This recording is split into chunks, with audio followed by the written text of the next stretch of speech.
Hello, movie lovers, and welcome to the show. So, today I'm going to be reviewing my good friend Joshua Diggins' short film called I Just Care. I Just Care is written and directed by him, and he also plays the main character, Lee.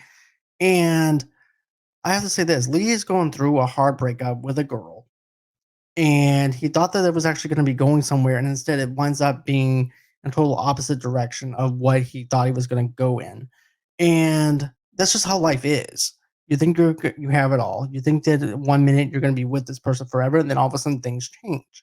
And this is about life. This is about circumstances of certain things that changes within moments. And that's something that I can say is this film you can relate to. This is a film that I feel like has layers to it. And this is my second time watching it. Matter of fact, and I picked up on something new when I watched it.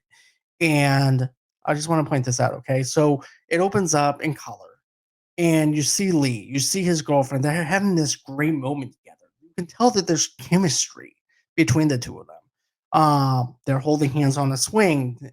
They're joking around. Lee is over there just being a total jokester in a sense where basically he's trying to balance himself on this log. He falls off. The girlfriend and him both laugh, and then all of a sudden it cuts to black and white, and then you realize that what was once was light is now darkness, and within that darkness, Lee is battling something of a broken heart. And when you get introduced to his character now, opposed to how he was before when we met him, he gets woken up by his psychiatrist. The psychiatrist wants to see him. At first, you're thinking, okay, well, he's just in a groggy mood. He's just gone in a just basically in a groggy mood.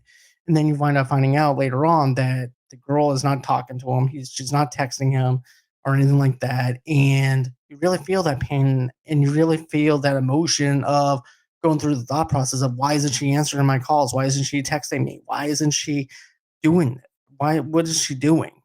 And there's even this long scene. And at first I was like, okay, maybe Josh could go on his scale this back a little bit with the morning scene of him waking up and doing and cooking breakfast and things like that. But the more I thought about it, the more I felt like it was needed.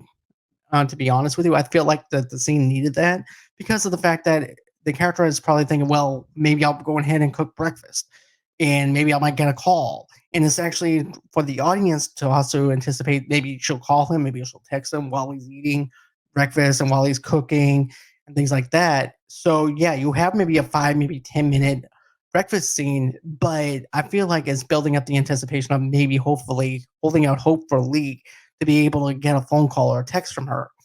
But she doesn't call him. Then there's also this other scene that I thought was really good. The father and son dynamic of him in the car was really good because it goes from being about a guy with a broken heart to being a father who's trying to be there for his son over the phone and calling him to check up on him. And even whenever he asks his son, like, "Hey, son, what's going on? What happened to you and that girl?" He goes, "Pops, I don't want to talk about it." And he's just pissed off at the fact that he doesn't even know what's going on himself. He's just pissed off at the situation. He's not pissed off at his dad. He's pissed off at the situation itself of why this girl is not calling him, is not texting him, doesn't care about him enough to even think about picking up the phone. So whenever his dad asks him that question, he's aggressive with it. And therefore I don't blame Lee for being aggressive with it or anything like that. But my point is this: it goes from more than just being about a guy with a broken heart. It's dealing with the love and the father of a son, a father and son relationship of I just care about my son. I just want to be there for my son. I want to pick up the pieces that was left there for him and be there for him because he's going through a hard time. So I definitely like that, even though you don't see the father, you just hear his voice. And I like the fact that you don't see the father, you just know that there's that little bit of element of unbrokenness, and then Josh leaves it at that. And the ending in itself actually ties back to this. I'm not going to go into into a spoiler territory with that, but I like how he follows it back up with not leaving things open. So I thought that the narrative of the father and son, and then him relaying it back later on, was really good. The music itself is really good too, by the way. It has this country kind of vibe, kind of small town kind of feel to it, and things like that. I really like the atmospheric. It's very atmospheric, to be honest with you. And also too, they especially this other scene where we get to see Lee's friend up inside the coffee shop, and Lee's friend's like, "Well, you know what, man? We always have that one friend, right? Who's always trying to cheer somebody up, even though they know that it's not going to work out, and they're hoping for the best for their friend." But his friend tells him, "You know, she'll come around. She'll be it'll be all right, man." And then you have this other guy who's a complete stranger, and I feel like the stranger is there that's needed. His name is King. King comes up to him and goes, "Man, you know, F her.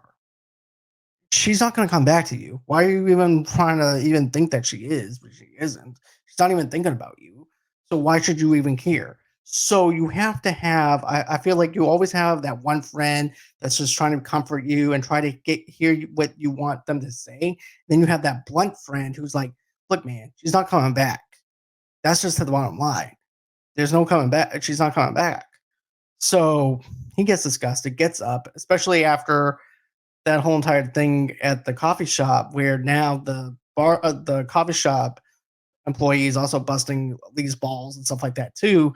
But I love the man eater song. I thought that was really good. I thought the comedy lines. This movie is filled with some comedy, some drama.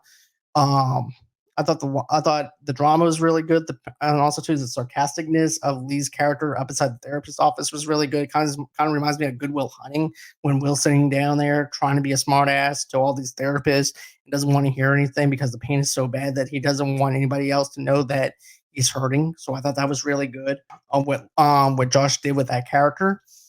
Also too, whenever you wind up finding out what happens and why the girl's not talking to him or anything like that, you wind up feeling pain. You wind up feeling pissed off, just like how he does, and stuff like that. And then they do this. The thing that I really love is like at the very end of it too is the fact that you know I mentioned the fact that there's a black and white color scheme, right? But then then they do something at the very end where now it's in color, and it's so settled. It's so I feel like it needed to be there for the character because the character cannot sit in darkness all the time. There's got to be some darkness, and sometimes darkness can show you the light. Yes, I'm quoting Disturbed, but still, I thought that this movie has range. This movie has legs. This is a great short film.